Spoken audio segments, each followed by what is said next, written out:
जब कभी हम गुरु की शरण में जाते हैं तो उनके कर स्पर्श की अलौकिक महिमा का अनुभव होता है।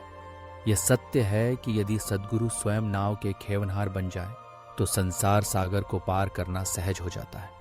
श्री साईं बाबा का स्मरण करते ही मन आनंद और श्रद्धा से भर उठता है।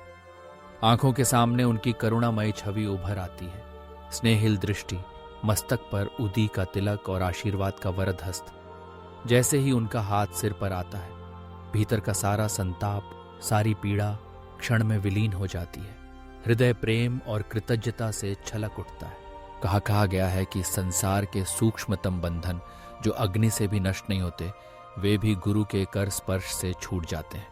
जन्म जन्मांतर के पाप, मन की चंचलता, मोह माया सब ठहर जाते हैं। श्री साईं बाबा के दर्शन मात्र से आत्मा पुलकित हो उठती है।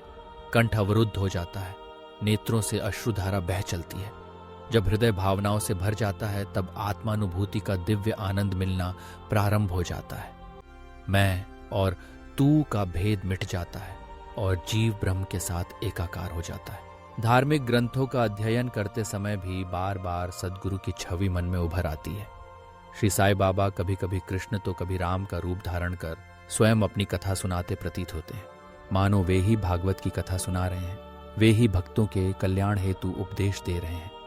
जब किसी से वार्तालाप होती है तो उनके उपदेशों का स्मरण हो आता है। जब लेखनी उठाते हैं तो प्रारंभ में शब्द नहीं बनते, पर जैसे ही बाबा की कृपा दृष्टि पड़ती है, विचारों की धारा अविरल बहने लगती है। गुरु अहंकार का नाश कर अपने भक्त को अंतिम ध्येय की ओर अग्रसर करते हैं। जो अनन्य भाव से श्री साईं की शरण में आ जाता है, उसके लिए फिर अलग से कोई साधना शेष नहीं रहती। धर्म, अर्थ, काम, मोक्ष सभी उसी को सहज ही प्राप्त होते हैं। ईश्वर तक पहुंचने के 4 मार्ग हैं: कर्म, ज्ञान, योग और भक्ति। भक्ति मार्ग कठिन अवश्य है, लेकिन यदि सद्गुरु पर पूर्ण श्रद्धा हो तो वह मार्ग भी सरल हो जाता है। श्री साईं बाबा ने अपने भक्तों को आश्वासन दिया था कि उनके घर कभी अन्न वस्त्र की कमी नहीं होगी। वे सदैव भक्तों के कल्याण के लिए चिंतित रहते हैं। उन्होंने कहा, यदि कुछ मांगना है तो ईश्वर को मांगो। सांसारिक सुख सुविधाओं के पीछे मत भागो। अपने इष्ट का स्मरण करते रहो। मन को संसार के आकर्षणों से बचाए रखो। मन को स्थिर, शांत और निर्भय करने की यही राह है: सत्संग, ईश्वर भक्ति और गुरु का स्मरण। अब आइए शिरडी के रामनवमी उत्सव की अनूठी परंपरा को समझते हैं। शिरडी में मनाए जाने वाले सभी उत्सवों में रामनवमी का विशेष स्थान है। कोपरगांव के गोपालराव गुंड, जो बाबा के परम भक्त थे, उन्हें संतान की प्राप्ति पर बाबा की कृपा से अत्यंत प्रसन्नता हुई। इसी हर्ष में उन्होंने 1897 में शिरडी में मेला उरुस भराने का विचार किया। ग्राम के अन्य भक्तों और बाबा की स्वीकृति से यह आयोजन प्रारंभ हुआ। सरकारी अनुमति की बाधा आई, लेकिन बाबा के आशीर्वाद से वह भी दूर हो गई। शिरडी में जल की समस्या रही, पर बाबा ने अपने चमत्कार से खारे जल को मीठा बना दिया। मेले की तैयारियां आरंभ हुई। कच्ची दुकानें, कुश्तियों का आयोजन, बाहर से पानी मंगवाने की व्यवस्था।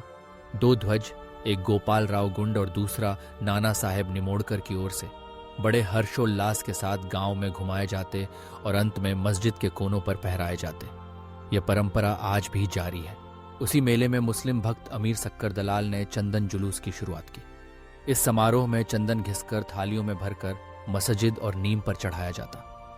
3 वर्षों तक अमीर सक्कर और बाद में उनकी पत्नी ने इसका आयोजन किया। इस तरह रामनवमी के अवसर पर हिंदू मुस्लिम एकता का अनुपम उदाहरण प्रस्तुत होता है। रामनवमी के अवसर पर पूरा गांव भक्तों से भर जाता। स्वयं सेवक सेवा में लग जाते। बाहर का प्रबंधन तात्या पाटिल और भीतर का कार्य राधा कृष्णमाई देखती थी। वे मस्जिद की सफाई, पुताई और गरीबों को भोजन कराने जैसे दायित्व अपने ऊपर लेती थीं। वृहद भोज, मिठाइयाँ, अतिथियों की सेवा सब उनकी देखरेख में होता। 1911 में एक नया परिवर्तन आया। कृष्णराव भीष्म और काका महाजनी ने विचार किया कि रामनवमी का उत्सव भी मनाया जाए। हरिदास के न मिलने की कठिनाई भीष्म ने स्वयं के राम आख्यान कीर्तन द्वारा दूर की। बाबा की कृपा से यह आयोजन सफल रहा। मस्जिद को सजाया गया, पालना रखा गया, कीर्तन हुआ और उत्सव आरंभ हुआ। बाबा ने कीर्तन के दौरान काका महाजनी को हार पहनाया, भीष्म को भी हार भेजा। कीर्तन के बाद गुलाल की वर्षा हुई। बाबा की आंख में गुलाल चला गया। वे क्रोध करने लगे, पर भक्तों ने इसे भी आशीर्वाद समझा। अगले दिन गोपाल काला उत्सव हुआ, जिसमें दही पोहे का प्रसाद बांटा गया। वर्ष दर वर्ष रामनवमी उत्सव में नए रंग जुड़ते गए। राधा कृष्णमयी ने नाम सप्ताह की परंपरा शुरू की, जिसमें 7 दिन तक निरंतर भगवत नाम स्मरण चलता। हर वर्ष नए हरिदास आते, कीर्तन होता, भक्तों की संख्या बढ़ती गई। कुश्तियां, जुलूस, बृहद भोज और तरह तरह के सांस्कृतिक आयोजन होने लगे। शिरडी एक तीर्थ बन गई, जहां हिंदू मुस्लिम दोनों मिलकर आयोजन करते थे और न कभी कोई विवाद होता, न कोई मतभेद। मस्जिद के जीर्णोद्धार का विचार भी गोपाल राव गुंड को ही सबसे पहले आया। इस प्रकार शिरडी का रामनवमी उत्सव केवल एक धार्मिक आयोजन नहीं, बल्कि सद्गुरु की कृपा, भक्तों की एकता और सेवा तथा हिंदू मुस्लिम सौहार्द का अद्भुत संगम है। गुरु के कर स्पर्श की महिमा, भक्तों की श्रद्धा और बाबा की कृपा से यह पर्व आज भी लाखों लोगों का मार्गदर्शन करता है, एकता, भक्ति और सेवा की ओर।